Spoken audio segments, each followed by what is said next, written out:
Review Transformer Combiner Wars, gamme Legend avec Shockwave, donc petit craquage aux alentours, voilà, en passant dans un magasin.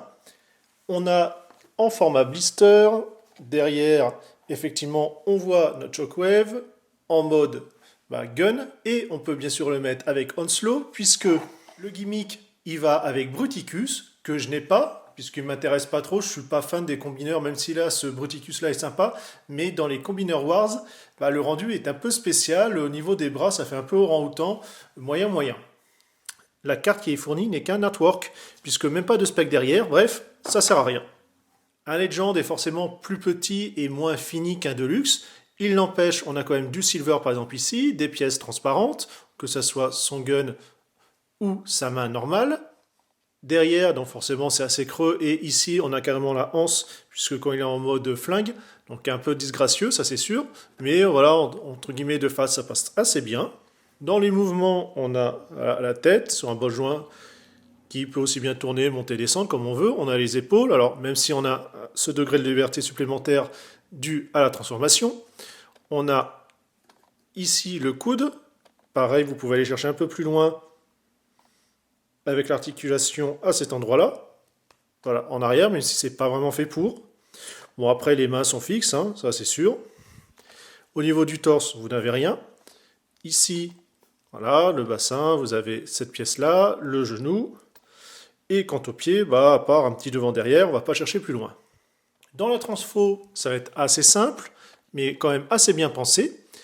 Vous avez le backpack, justement, vous allez le ramener en arrière, ce qui va faire ainsi rentrer la tête à l'intérieur. La crosse, voilà, vous la dépliez entièrement, puisque vous voyez, vous pouviez la ranger. Au niveau des épaules, vous les basculez ainsi. Alors, vous voyez, vous avez ici le trou avec le picot, qui va permettre comme ça de bien positionner dans l'épaule, et ainsi verrouiller.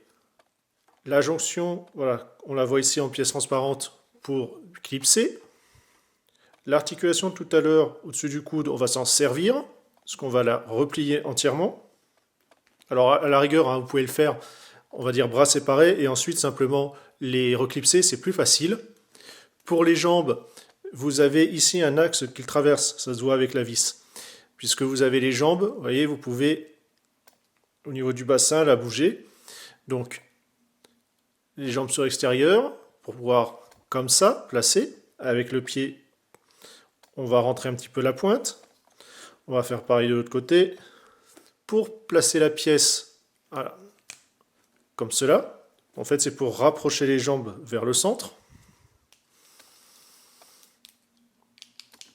Pareil, les clips en transparence.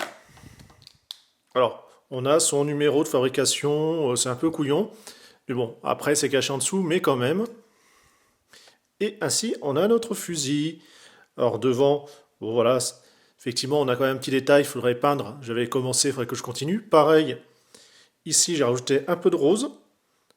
C'est juste la première couche faite en rapide. Je vais continuer par la suite. Toujours le logo des Sept, hein. Donc pour la taille, c'est quand même assez sympathique. Et effectivement, comme c'est indiqué dans la notice, il va pouvoir aller comme ça dans la main ou dans le dos de Bruticus. Mais également, voilà, avec Onslow, pareil, dans le dos ou sur le véhicule. Un petit transformer sans prétention, pris parce que vous me connaissez, je fonctionne au coup de cœur. Et puis bon, c'est Shockwave, donc forcément, il fallait le prendre. Ça faisait un petit moment, voilà, que j'avais raté, et puis je me suis dit, oh, et puis tant pis. Et là, il était tout seul dans le rayon, donc je ne pouvais pas l'abandonner comme ça. Nous, sur ce, on se dit à une prochaine. Allez, bye bye.